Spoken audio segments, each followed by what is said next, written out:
Jason Leffler out in front. Mike Wallace is second. Watch this side-by-side battle. Harvick and Leffler for 11th.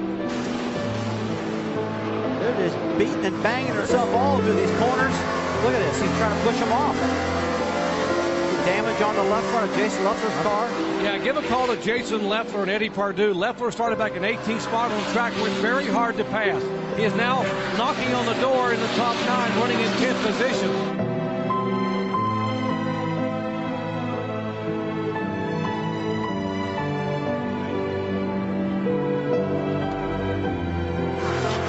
Jason Leffler, native of Long Beach, California, just his 23rd NASCAR Winston Cup Series race. He leads the champion. Comes out of turn number 4, and the MBNA Armed Forces Family 200 champion crosses the start-finish line.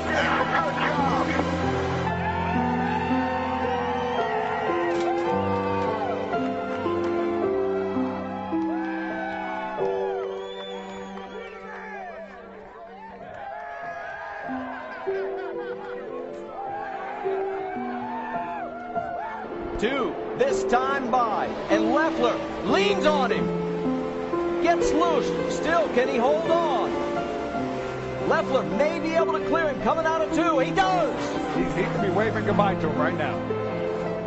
He will get his first win here at O'Reilly Raceway Park, and he will be the man that delivers Toyota its first victory in the NASCAR Busch Series. There it is, the checker! Great job, everybody. Good call, Losey. Good call. Everybody else, that's the deal. Good for everybody. Hey, boys, this is all for you guys, man.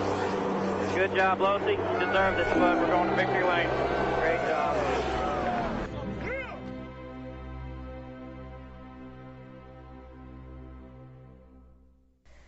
Hello and welcome to tonight's edition of the Court Report. I am your host, David Amboys, and tonight I'm alongside guest host Andrew Hayes. And Andrew, the whole racing world has been rocked by the sad developments that came out of Wednesday. We're taping on Thursday. Wednesday night's news out of New Jersey with the untimely death of Jason Leffler. How did you find out about what happened? Well, I was just going around on Facebook, and Trace messaged me with a pretty vulgar comment, and I didn't know what was going on. And then I went on to do my own thing, came back, and all over Twitter was that Jason Leffler was in a bad accident. There was nothing confirmed yet, and then I jumped on our TeamSpeak, and that's just seconds before I jumped on it. That's when everything else was saying that he was passed away. Very, very difficult to find out that anyone has passed away in anything.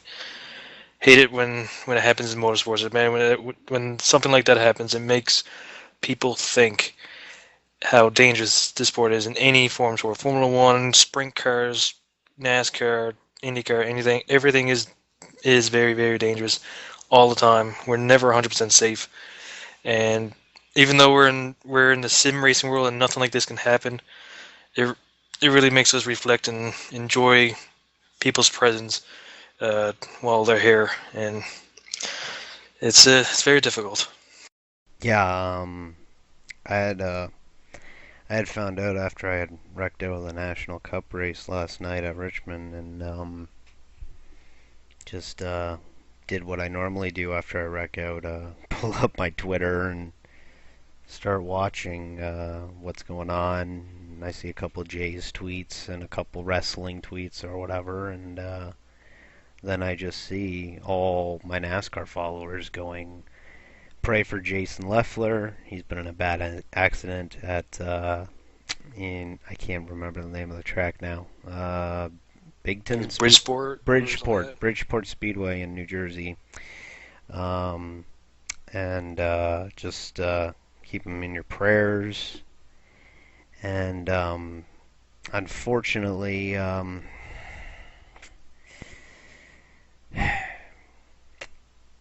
he passed away. And yeah, like you said, I mean, just even though we're in the sim racing world, a lot of us still, you know, are fans of the sport of auto racing. And Jason was one of those drivers in the lower two divisions of NASCAR's National Touring Series that was almost like he was a staple of them, especially the Nationwide Series. I mean, it almost seemed like every season he would be in the contention for wins.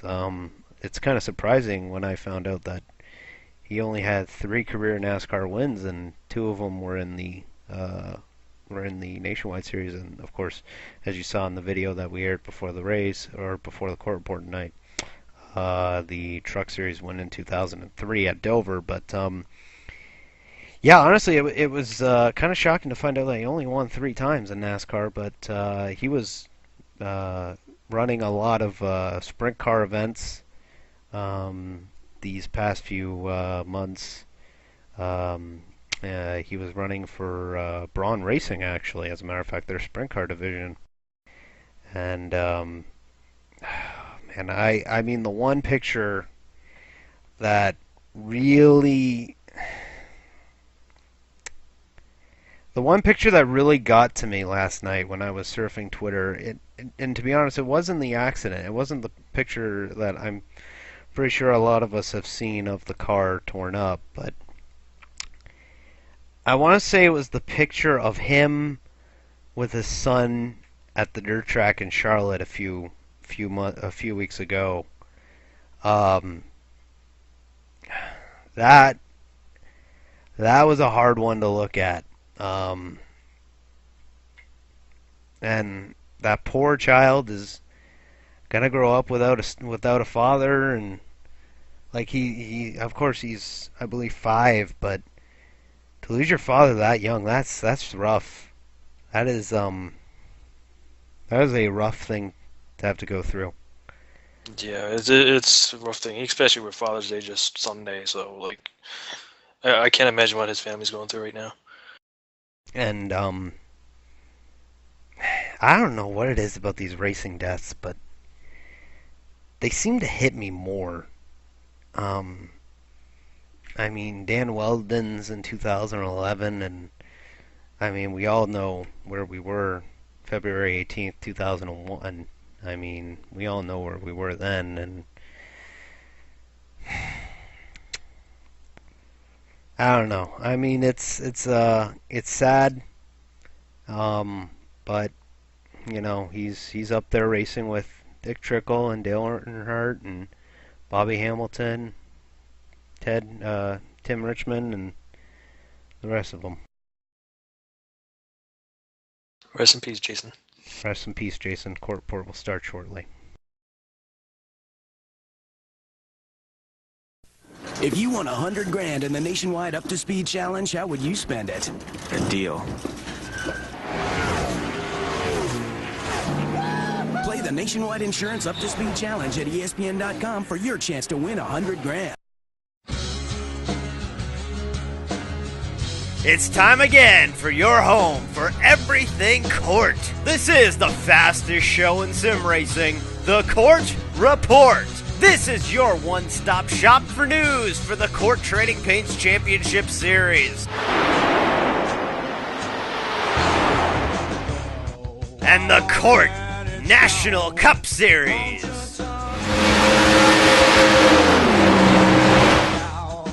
And now the guys who will bring it all to you. David Amboy. Bye, Brian.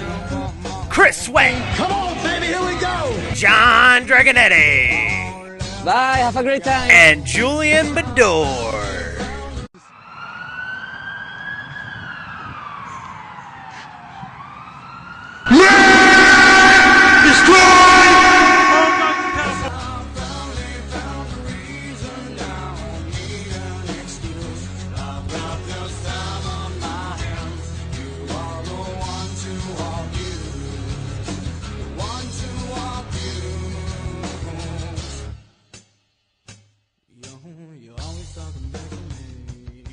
All right, welcome back to the Court Report, CORTRacing.com, and I gotta be honest, I don't think Jason Leffler ever listened to any of our court reports, but I'm sure if he knew about the court report or even anything in general, life, he would probably want it to move on, and we'll go ahead and do that.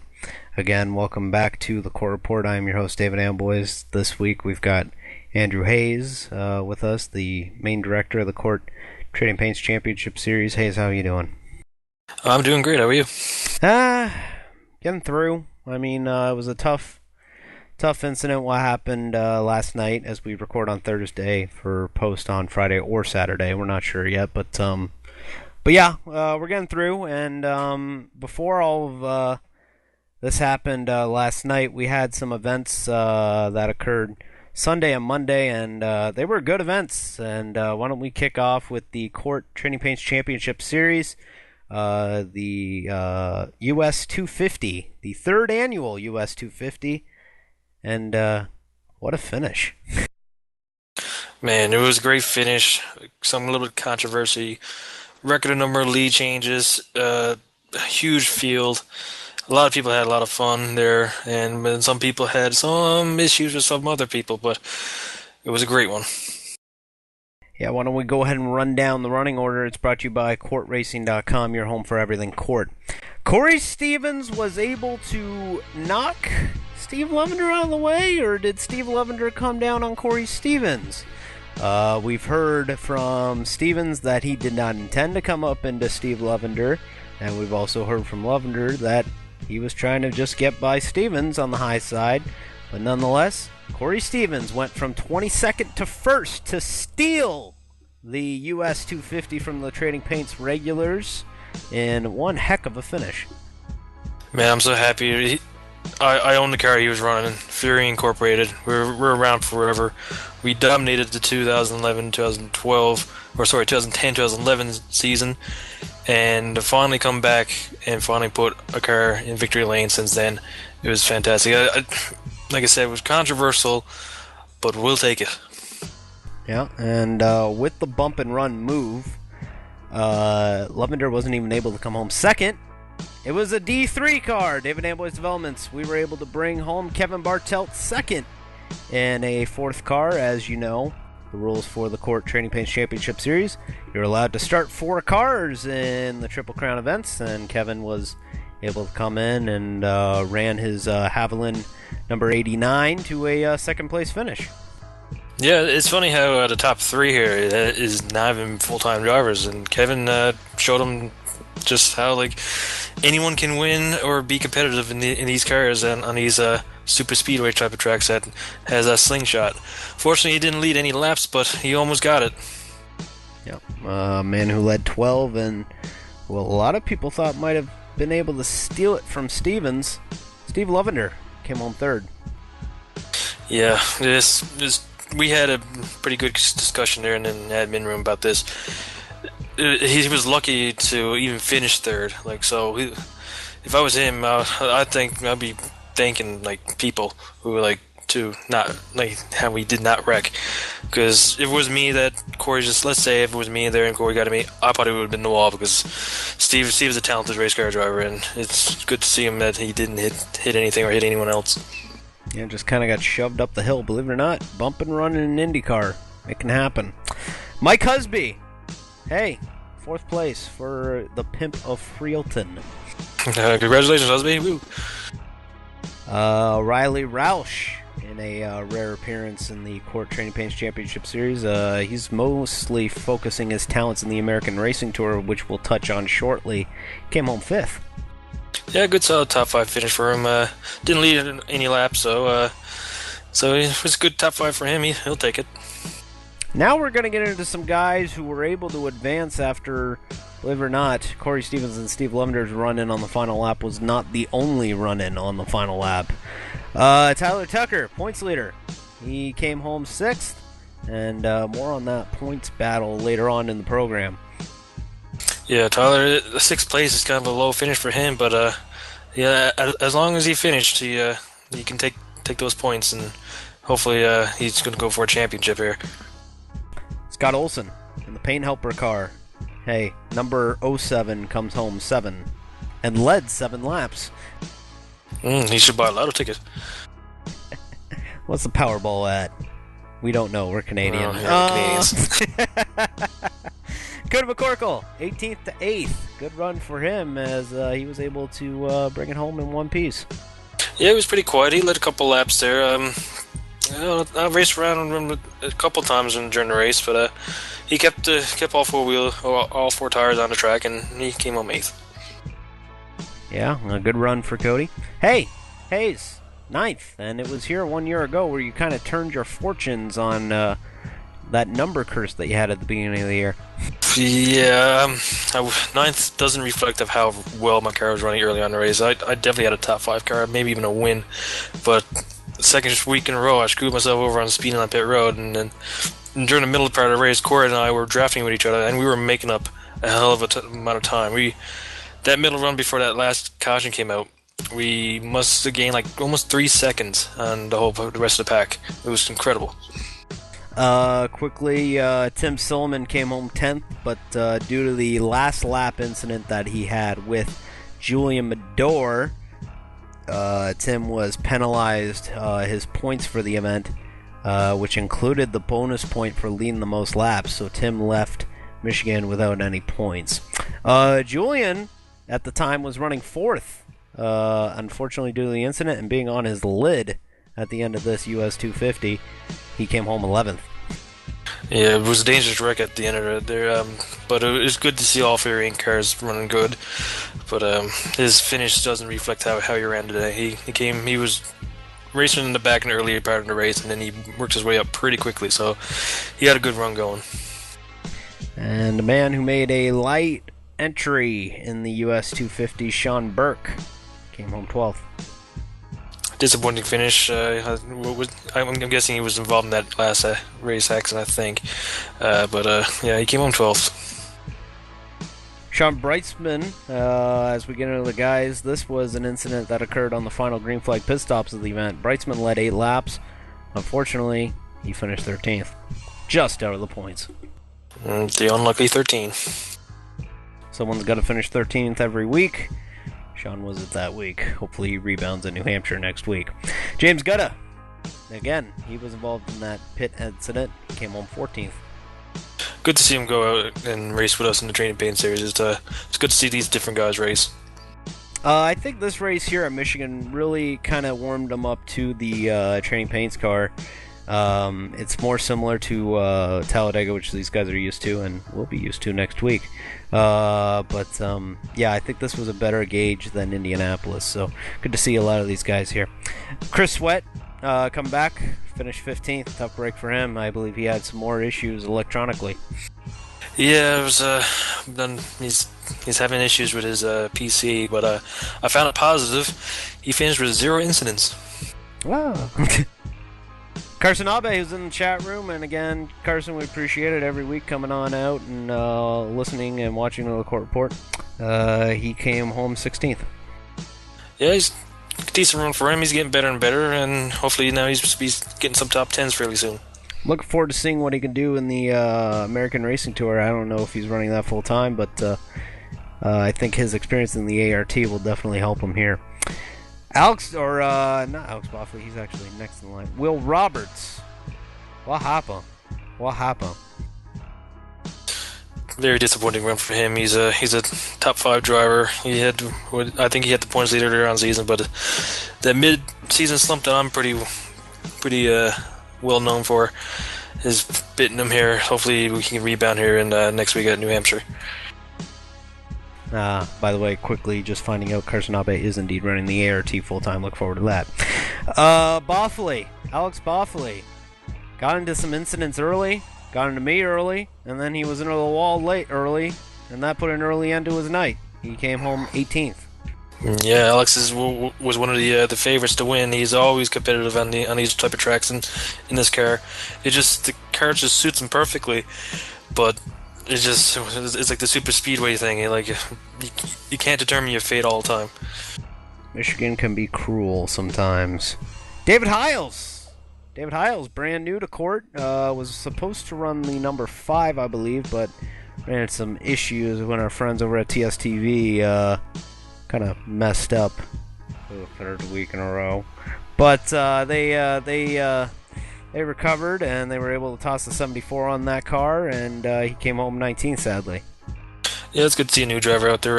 He was covering for Matt Trace, who had an arm injury, and unrelated to anything in racing, but Matt Trace is going to be out for a couple weeks. He said hopefully he'll be back for Talladega next week and Charlotte for the ART series. I came home 20th, but that doesn't matter. That doesn't matter. I came home 20th. Because I qualified on the pole for the US 250 for the second year in a row. What? You the man. You the man on the pole. If we just qualified every week at Michigan in the IndyCar, I could be a champion. No, keep dreaming, Dave. Yeah, I will. Please. Ran into an issue. No one told me that there was an incident ahead. I guess someone said it on TeamSpeak, but I wasn't in their channel on TeamSpeak, which led to me just plowing into the back of, I think, Cervone. So, guilty of causing an accident. That's the last thing that I really want to do, and I did. Feel bad for who was involved in that. But, yeah, I mean, I just want to drop to the back and just ride for a while. Johnny Williams came home 21st, and I'm trying to be very respectful, but he's got to get his internet fixed. This is becoming a very big issue, not just with Johnny, but league-wide. It's got to start. I think we're going to have to start addressing it here soon. And especially with the big tracks, and there's no room for errors. Like I remember last year I had bad internet connections issues, and I ended up fixing it by upgrading my internet and all that stuff. But it's a headache for other people, and it's like we can't do nothing about that. But like hopefully he can fix something here and be competitive again, like what he was back in Nazareth and Cascor. No, we want to see Johnny run. I mean, don't get me wrong. I love having Johnny here. Back to the old Cascor roots, and the more we can embrace our old Cascor roots, the better. But if he's unable to get his internet figured out, it's tough for us to keep him around. I'm sorry, but I got to be blunt. It's tough because, especially with these Indy cars, with these Train Paints cars, the closing rate is just so fast that happens and you're done. Patrick Healy in the 75 making his debut. I believe he's running for Abe. Came home 22nd in his debut court event. Yeah, not bad start here for him. Like it's not perfect, but he was excited for it. He was pumped. He was tweeting the court Twitter the whole week, and he's really excited for being racing in court. So we hope to keep him around for a long, long time. Yeah, and we honestly appreciate it, Patrick, and look forward to. I believe he said that he's going to be running New Hampshire, and he can take solace in the fact that it was a very big field, very big stacked field this week. So he can at least take solace in the fact that maybe 22nd, but it was 22nd with a lot of good drivers in it. Joseph Cervone, Coffee, who I'm pretty sure I ran into. Sorry. Is that a quote or? Actually, I'm hearing that Healy is driving for his own team, but yes, yeah, I'm sorry about that, and see you next week, Coffee. Kyle Young, he came home 24th in the number 93. Tough break for him, and sadly, Greg Netherwood, Can-Am, came home dead last, 25th. Yeah, he got tangled up with someone on the backstretch, and I watched a bit of the broadcast, and he touched someone, and they all wrecked on the apron in the backstretch, and the caution didn't come out. So tough break to him for rounding out the field there. And you know what? For someone who was just starting to drive the IndyCar that day, he did a good job. He was he was up there. Yeah, he was running in the top. He was holding on. He was doing all right. Moving on to the points. Tyler Tucker. Hey, look at that. Just 2 points ahead of Mike Husby. Scott Olson 21 back. Timothy Sillman despite the points penalty, is 28 back. And Will Roberts is still up there. He finds himself 5th, 48 back. CORT Training Paints Championship Series is at New Hampshire next week for the New Hampshire 125. Hayes, what we got to watch out for there? Well, the main thing to watch out for is that low line. It's very slick with these cars on cold tires, so like it's better than what it used to be on iRacing, because I've ran an old league before, and the bottom line was absolutely like it was like driving on grease, really. But now it's not too bad, but you still got to watch out for it. And it definitely is a driver's track next week. It'll be a little bit of draft and all that, but maybe some pit stop strategy and tire strategy will determine the winner here. Yeah, tough break, it was a tough break. I remember Joseph Servone qualifying on the front row last season, and then spinning it, lap 1, turn 1, tough break for him. But I bring up the fact of last season's race because Tyler Tucker won last season's event at New Hampshire. You think he can repeat? Tyler Tucker has a chance to win every week. He's been competitive ever since the CORT IndyCar Series, and he's going to be a force to be reckoned with here at New Hampshire. It's that type of track. It's like he's really good on the road courses, so this track really suit him. And not only that, but he won at a similar track to the Milwaukee Mile earlier this season as well. So there is a chance that maybe Tyler sweeps the 1 mile ovals this season. Oh, well, wait, Richmond or Phoenix, but sweeps the 1 mile true ovals this season. All right, why don't we go ahead and shift gears here? Why don't we go ahead and talk about the CORT American Racing Tour? They made their debut this week. And James Gutta, he took home the victory. Man, that was such a fun race. Yeah, it was, and we had it here on CORT Vision. If you guys are interested in the replay, just go over to CORT Racing here on YouTube. If you're watching on the archive, it's right there. I mean, we uploaded it, and you guys can find it there. CORT Vision will be bringing you most of the CORT American Racing Tour events, not all. We're not sure if we'll be broadcasting Sebring this weekend, but we will definitely be back for Kansas in 2 weeks. But yeah, Jim Gutta with the win, and took home the first victory in the CORT American Racing Tour. And he only led only 1 lap, but it was the one that counted. Technically, he didn't lead that lap. He led the last, 3.5 feet. It was incredible finish. Even iRacing's Twitter even featured it. They retweeted him there a couple of days ago. So it was a very popular victory for him. Yeah, and honestly, only 1 caution in the event. And that was because of the opening lap. Coming to the green, Johnny Williams had some sort of issue and ran into the back of a driver, and 3 cars were out of the event before it even really got going. And unfortunately, it ended about 6 days, but hey, they went caution-free all the way then, and it came down to fuel mileage. Riley Roush, second. Good run for him in a series that he'll be running full-time. Yeah, we're looking forward to seeing him there. Will Roberts, who runs the series, is really excited for this. So seeing some good full-time drivers would be really great for the series. Yeah, and I believe that they will have their own little group of full-time drivers. This is a developmental series after all, so if you guys have any friends who are interested in running IndyCar-type league and coming over but isn't ready to drive the Dallara, send them over to the CORT American Racing Tour Sunday nights right here on CORTRacing.com and CORT Vision. Steve Levender, 3rd place in his run in the number 66. I believe he'll be running most of the season as well. Yeah, 3's a lucky number for him this weekend, or last weekend. No, personally, I think he wanted to finish first on Monday.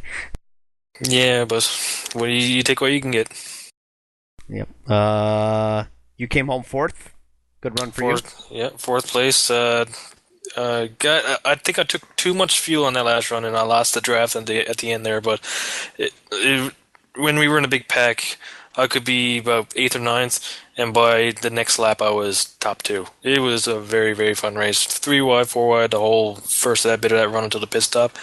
Can't wait for the next Super Speedway race. Yep, and that will be in 2 weeks at Kansas, but of course these guys are heading to the road course at Sebring 40 laps, or 40 minutes there, I should say. They use almost a half of the CORT 120 format that we use over in the Training Paint Series. Julian Medora quickly ran out the top 5, top 10. Tyler Tucker, Brian Sullivan, Mike Husby, Alex Boffley, Corey Stevens. The remainder of the field, Zach Hill, Scott Olson, David Hiles, who actually made his CORT debut in this event, Pete Engelmanis, Tim Silliman, Alan Piercy, who I look forward to seeing here in the future, Chris Sweat, Kevin Bartelt, Will Roberts, Carson Abe, Johnny Williams, Matt Harrington, and Cody McCorkle. Like I said, the Mazda Grand Prix of Sebring, the Sebring International Raceway, the first time anything CORT will be heading there. That will be taking place Sunday night, 8 p.m. Eastern. It will be in the hosted sessions as usual, but there is a chance, if there's enough of a demand, that I might stream it on Sunday night. So if you guys want more CORT American Racing Tour events, be vocal about it. Contact me on Twitter, @NotDamnBoys, and say, I want my CORT ART, and I want it now. Yeah, and the track they're running, the Sebring, we'll be running the modified version of the track, so it's not as complicated as the big 4-mile Sebring Raceway is. So it is a simpler version, and that last big hairpin turn is a little bit different than what you see on when you see the 12 Hours of Sebring on TV. So it's going to be an interesting race, long straightaways, plenty of room to pass and draft. So looking forward to it. And Hayes, anytime any series, sports cars, even open wheel cars, which a lot of people don't seem to realize, but Sebring is a big track for the lower level open wheel series. Very bumpy, almost like a street course. Oh man, they've been running on Sebring for well over 50 years, I do believe, and it's just a staple on the schedule. And when it's early March, when Sebring is around the corner. So, like, seeing the 12 Hours of Sebring and all the support races from the Continental Tire to the old back when the Formula Atlantics used to run there, it was always a fun track to race on. And IndyCar used to race or test there back a couple years ago. I'm not sure they do it anymore, but I remember they used to do winter testing there too. CART used to also do their testing there as well back in the early 2000s. I remember Kurt Busch doing a test at Sebring of a Champ car and said that it was insane. So, the CORT American Racing Tour this Sunday at the Sebring International Raceway. Very happy to see the big turnout for the first event. 23 cars for that first event. Let's keep it up, guys. Let's have some fun. And the nice thing about it is it's a low-level, low expectation series, to be quite honest, that has honestly surprised even me. Yeah, it's a very popular card. Like, no really give these cards a chance, and then there we go. We got a pretty good turnout. Yep. So we'll look forward to that at Sebring. And hey, there's only 2 road courses on the schedule compared to the 6 that we have over in Trading Paints, but definitely go and run the road courses. Give it a shot. I believe they're running Sebring, and then what's the other one that they are running on that schedule? Hayes, do you happen to remember off the top of your head? I believe it's Watkins Glen, so both tracks are very draft-friendly. Yes, both really fun road courses, and Watkins Glen, come on. Everyone knows the Watkins Glen. Come on. Even my grandmother knows how to run Watkins Glen. Come on. Anyways, we're going to go ahead and take a break. When we come back, we'll cover the CORT National Cup Series, and we'll get that going because with the 3-division format that we have now at CORT, it's kind of tough to figure out where to put the ARTs, so I figured put it with the Trading Paint Series, which it is the baby brother to, and then we'll give CORT National Cup its own segment. So we'll be right back with the CORT Report, CORTRacing.com.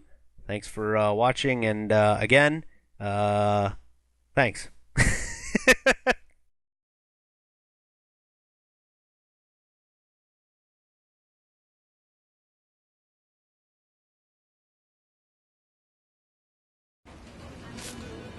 Swish. Wow, are you an athlete or something? I've got a semi-occasional fitness routine. Oh. Is that Mio? It's Mio Sport. Mio Sport? I add it to water to hydrate this temple. Does it work? You tell me. Mio Sport. Swish. Squirt some.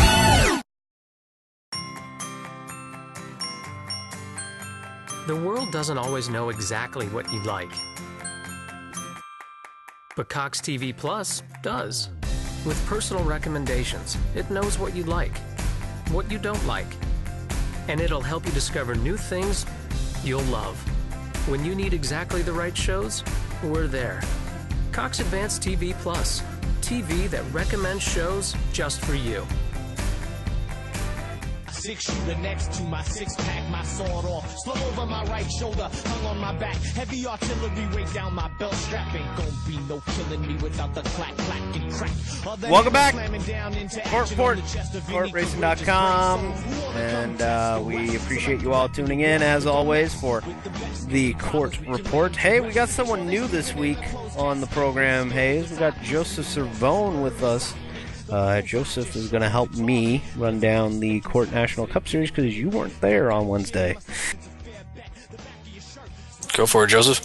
Yeah, welcome to the program. Thanks, man. It's good to be here. Yeah, we know you're a avid, well, not I don't want to say fan, but you listen to the CORT Report just about every week, and I pulled my, hey, get the F in here card, and you got in here, so appreciate that. So we could talk about Jesus Andrade holy rolling the field last night in the Suntrust 300, led 154 of 175 laps on his way to the victory. Yeah, I think, he was hooked up all night. He started on the outside of the front row, too. He had the fastest lap. Class of field. Yeah, he was really good, and why don't we go ahead and run down the remainder of this field. It's brought to you by CORTRacing.com, your home for everything CORT. All right, so Andrade with the win, but the man who started on pole and the man who really tried to give it a go was Sean Brightsman. And unfortunately, his consecutive wins in races that he actually participates in streak ended at 3.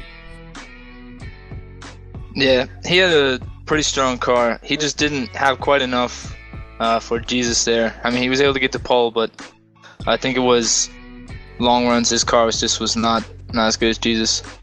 If I was a betting man, I would have lost. Yeah, you never bet against Jesus. Sean Brightsman finished second. Mike Husby, Pimp of Freelton, El Diablo Gingero came home third. I was talking to him after the race, and he said to me that he really didn't think he was going to have a top 5, so I think he wheeled that car up there. Gained points on Julian Medora with the finish there. Greg Netherwood, Long Beach Netherwood, came home fourth. The best ever, woo! Yeah, Greg had a pretty good car. He was staying out of trouble all night. There were a couple incidents that were right in front of him that he got around there to finish fourth. A good recovery after some. He did finish well at Michigan, but had some rough goes of it in the races before then, and was able to come back and get another top 5. He's recovering well from that tough start to the season he had. Scott Olson came home 5th, brought home the GM Certified Service Chevrolet in one piece, led 6 laps even, so we'll take that at D3, highest finishing D3 driver. That's not saying much because the other two really did suck. Did you suck or you just had bad luck? I don't know what it is, but I think like 2 or 3 builds ago, just horrible at Richmond now. Just terrible. Terrible. Back when we used to run at the OCRL, I thought I was pretty good, but it's just gotten really, really bad. I'm just not good there anymore. Oz Grams! Hayes, Oz Grams came back to CASCOR/CORT. Oh man, it was awesome. I didn't realize he was in there until someone last night. He's like, Oz came back. Like, oh wow, that's awesome. So glad to see you back, Oz.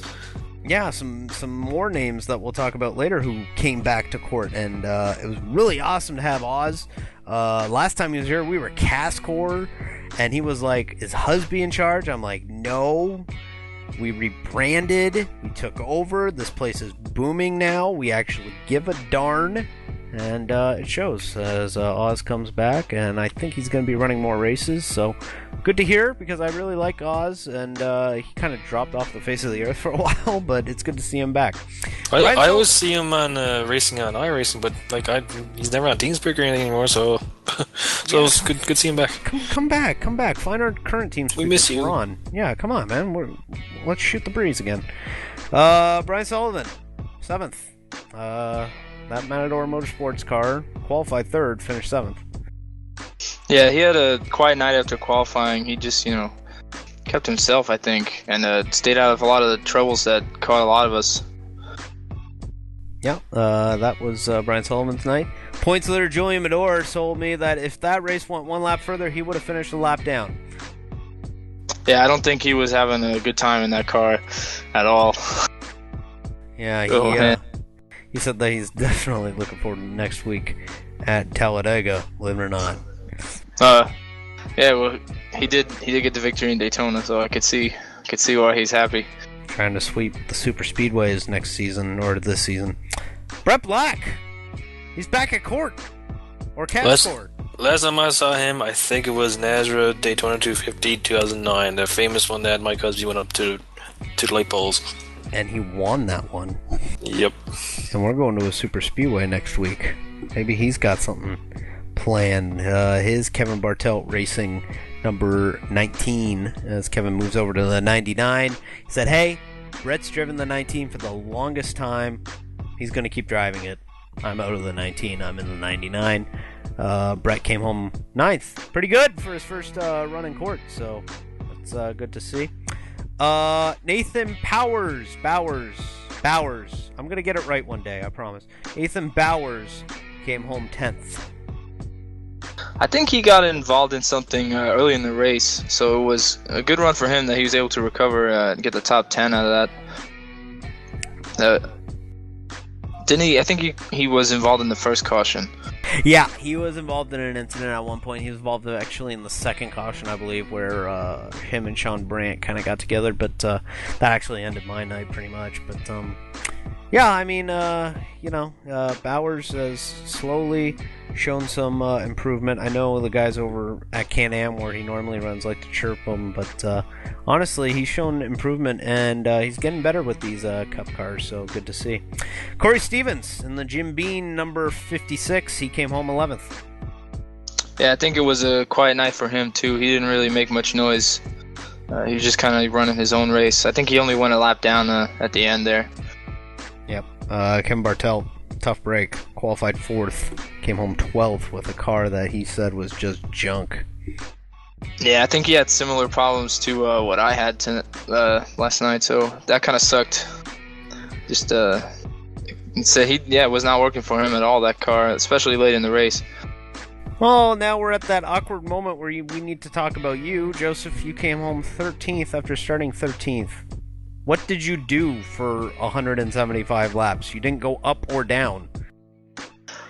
Well, I think I was as far back as like 20th or something right at the beginning. But I forget, I was maybe like lap 50, I bounced off the wall and it just threw the toe out. And I was waiting for a caution that I never got. So that's what happened to me. Yeah, by the way, kudos. A long green flag run to end that thing. Only 5 cautions in the entire event, and it only took up 24 laps. So we ran a lot of that race under green. 151 laps under green, doing the quick math. So, and that long run was almost 100 laps too. So good run there at the end, and it's awesome to see a good run like that. Like a long green flag run, really make guys earn it. Of course, though, it meant that a lot of these guys finished well down the field. Tim Silliman was involved with some connection issues again. A tough break for Tim. Started 8th, came home 14th. Yeah, I feel bad for the guy because he had a pretty decent run going, and then connection issues struck him. And again, you're right. I mean, didn't he have he had connection issues on Monday night, and he had last week. And, yeah, it's just becoming a problem, unfortunately, and hopefully he can get it resolved, because honestly, I would hate to see him lose any chance of a championship in Trading Paints as his team owner due to his connection. But If it happens, it happens. It's out of our control. Matt Harrington, another guy with connection issues. Led 6 laps. Started 6th. Came home 15th. Yeah, I think he had connection issues. He had something go awry with his wheel, too, I think, in the middle of the race. I thought I heard over the radio, but maybe I didn't. Who knows? Peter Gamanis making a return to competition again after Michigan. He's here at Richmond.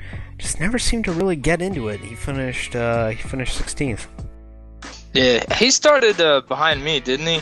And he shot up through the field on that first start. He passed a couple guys, and then he got involved in a caution or something, and his car was junk after that. Yep.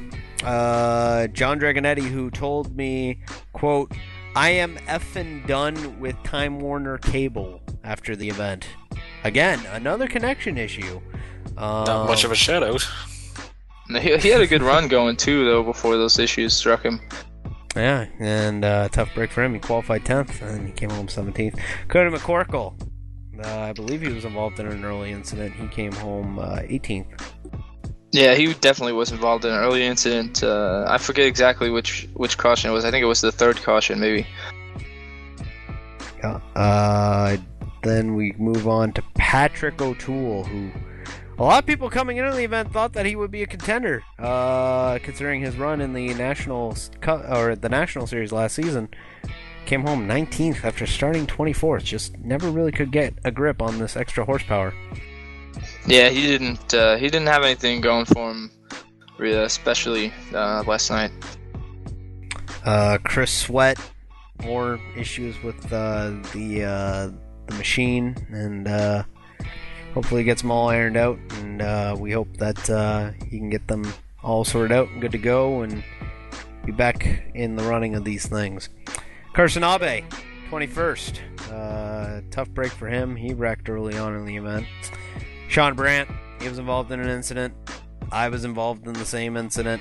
And Steve Levender was involved in the incident before that. And the shout-out award I want to give to J.D. Callahan, coming over from Can-Am, running his first court race.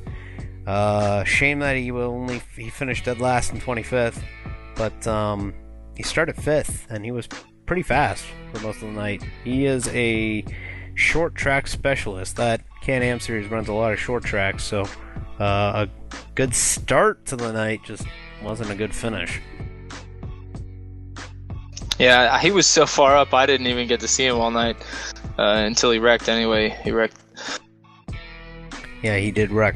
With the iffy finish to Julian Medor, it shortened up the points lead, but not by much. 31 ahead of Mike Husby, who leads, or is let me rephrase that. Julian leads the points by 31 over Mike Husby, who leads or is second in points in both the CORT Training Paints Championship Series and the CORT National Cup Series. There we go. That's what I meant to say. But Sean Breitzman is right back at it. 34 back of Julian. And then you go to Cody McCorkle, 52 back. And I broke into the top 5 with a 20th place finish, 22nd place finish, whatever. But I'm in the top 5 now. 5th. 72 back. CORT National Cup Series. Hey, they go to a track that I absolutely despise. They head to the Talladega Super Speedway this week for the Sears Craftsman 250.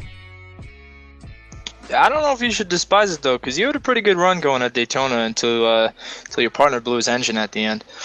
Well, I have a love-hate relationship with these super speedway events. I got my only win in sim racing at a super speedway, but I'm not a fan of the racing, and quite frankly, it puts a lot of stress on us as admins in a way too, because we have to deal with. I have always said that super speedways are like the short tracks for sim racing, and it really shows when, you could just look at Daytona for an example. Listen to that final lap. It was hilarious because, I'm not going to lie, I did like all of it. But, yeah, it was a tough, I'm not a fan of super speedways. Let me just put it that way.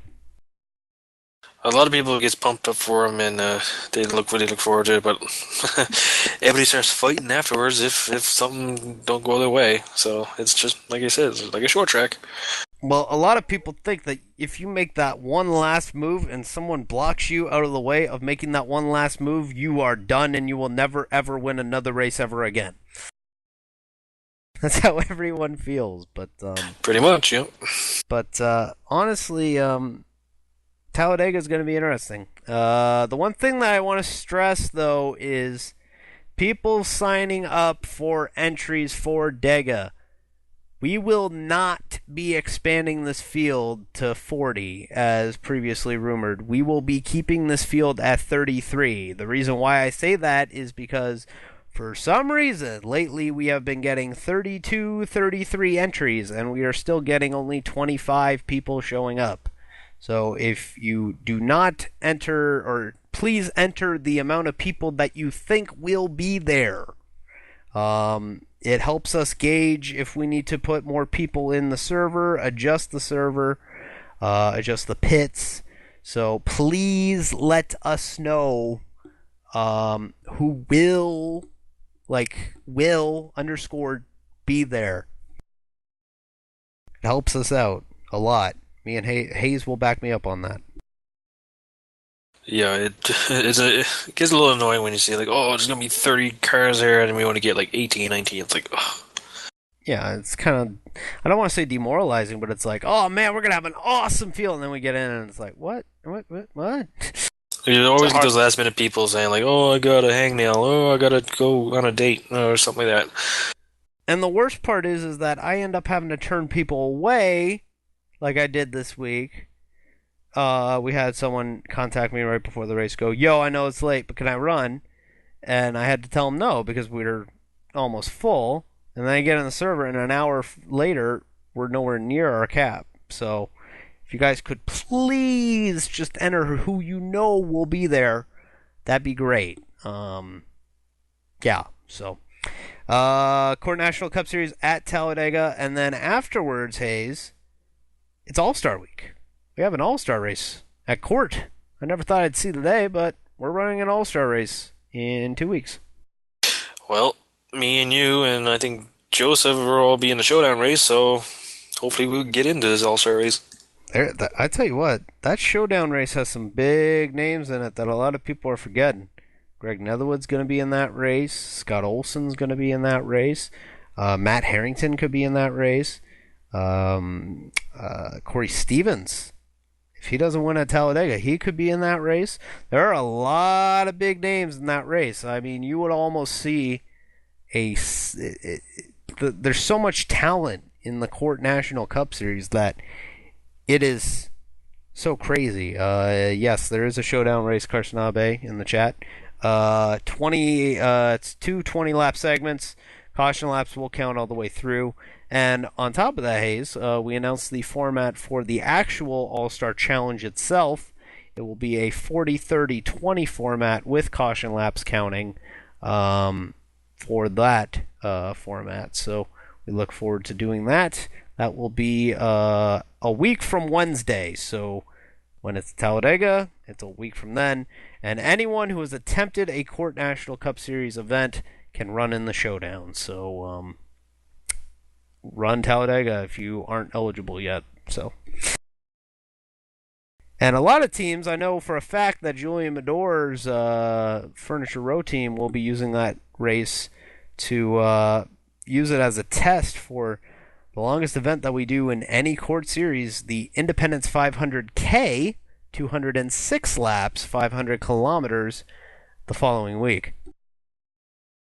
I'm looking at the format here, and it looks like we will not have a fan vote, so Danica Patrick will not be running the CORT All-Star race. No, sorry, folks. There will be no fan vote. We've had some other awards where we've attempted a fan vote, but we usually get some people stuff in the ballot box. And quite frankly, I'm not a fan of a fan vote.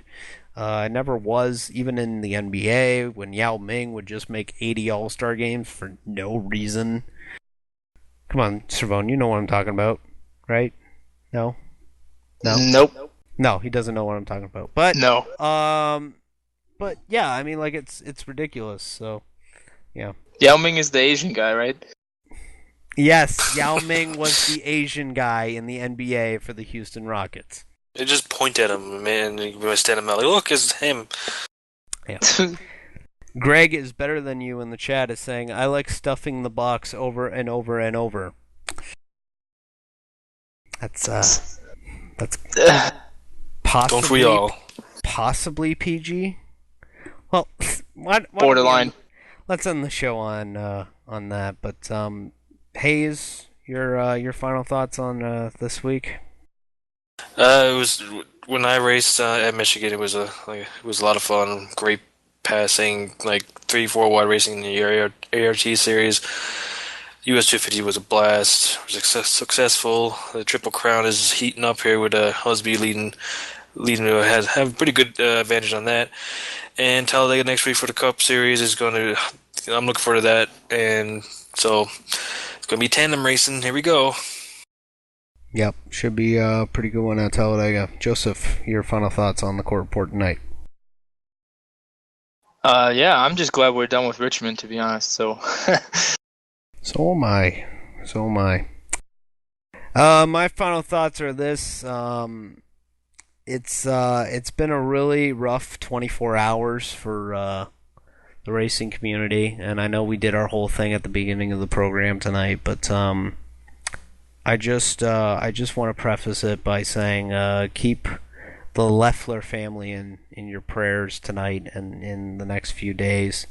We absolutely need to keep the wife and the son that he left behind, unfortunately, in our prayers. And I think it's the fact that son is gonna grow up like teenage years without a father. That's just rough.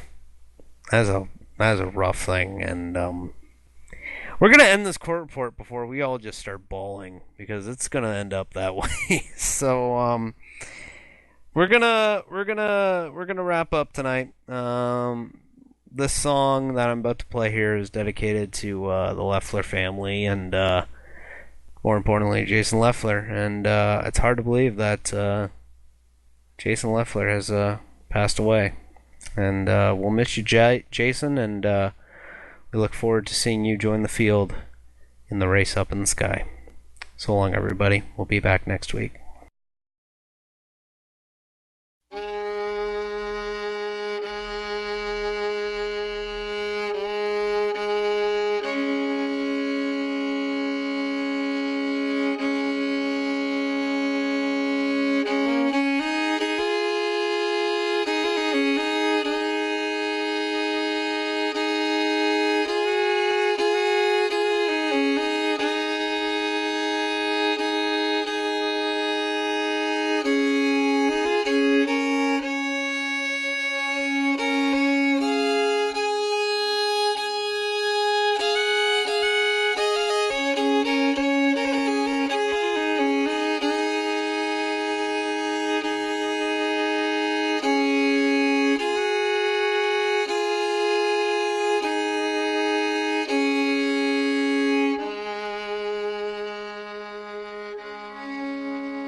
We live out in our old van, travel all across this land, me and you.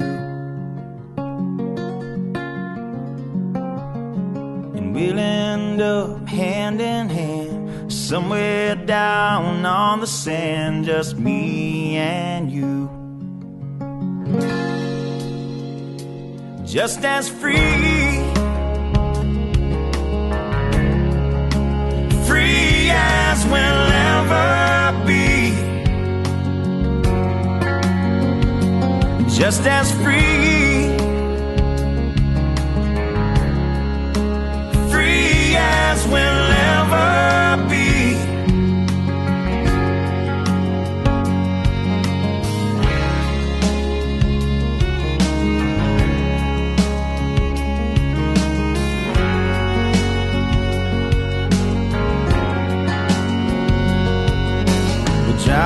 till the city lights dissolve into a country sky, just me and you. Lay underneath the harvest moon and do all the things that lovers do, just me and you. Just as free, free as we'll ever be. Just as free, free as we'll ever be, and ever be.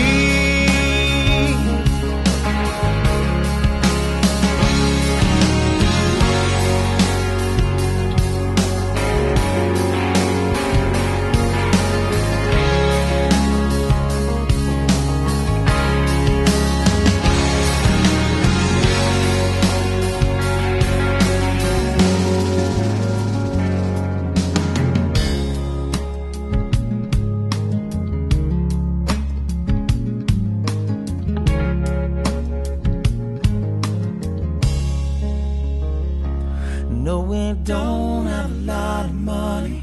No, we don't have a lot of money. No, we don't have a lot of money. No, we don't have a lot of money. No, we don't have a lot of money. No, we don't have a lot of money. No, we don't have a lot of money. All we need is love. We're free as we'll ever be. Just as free.